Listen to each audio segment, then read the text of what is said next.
ഉപ്പാ ഇന്ന് ഉപ്പുമാവാണല്ലോ. നമുക്ക് വയ്യടാ, ഇന്നലെ രാത്രി ഉറങ്ങിയിട്ടില്ല. പാവം. മിന ഇത് ഉപ്പുമാറ് ബോറടിച്ചാ?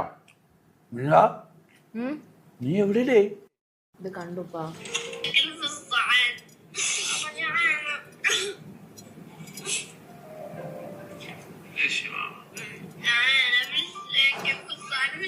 എനിക്ക് പറയാനുള്ളത് മോളോടല്ല, എനിക്ക് പറയാനുള്ളത് ഉപ്പനോടും അല്ല, നമുക്ക് പറയാനുള്ളത് നിങ്ങളോടാണ്. നമ്മൾ 3 നേരം ആഹാരം കഴിക്കുന്ന സമയമൊക്കെ കഴിഞ്ഞു പോയി. ഇപ്പൊ 4ഉം 5ഉം നേരമാണ്. അടുക്കളയിൽ നിന്ന് ഇങ്ങനെ ഉപ്പുമാവ് 1-2 ദിവസം ഒരുമിച്ച് വന്നു കഴിഞ്ഞാൽ 3-ാമത്തെ ദിവസം വീട്ടിൽ യുദ്ധമാവും. കാരണം എന്താണെന്നറിയോ? നമ്മളിങ്ങനെ ഈ ഉപ്പുമാവൊക്കെ ഇങ്ങനെ കുഴച്ച് കൂട്ടി കഴിക്കുന്നുണ്ട്. പക്ഷെ നമ്മൾ കാണാത്തത് നമ്മുടെ തൊട്ടപ്പുറത്ത് നമ്മുടെ അതേ ശരീരവും രക്തവും മാംസവും ഒക്കെ ഉള്ള അതേ മനുഷ്യർ കുഴച്ച് കഴിക്കുന്നത് മണ്ണാണ്. അവർക്ക് കഴിക്കാൻ ഉപ്പുമാവില്ല, വിളമ്പാൻ അവർക്ക് കുടുംബമില്ല. അങ്ങനെയുള്ള കുറെ മനുഷ്യർ നമ്മുടെ മുന്നിൽ ജീവിക്കുന്നത് കാണാതെ പോകുന്നത് കൊണ്ടാണ് നമുക്കുള്ളതിൽ നമുക്ക് നന്ദി പറയാൻ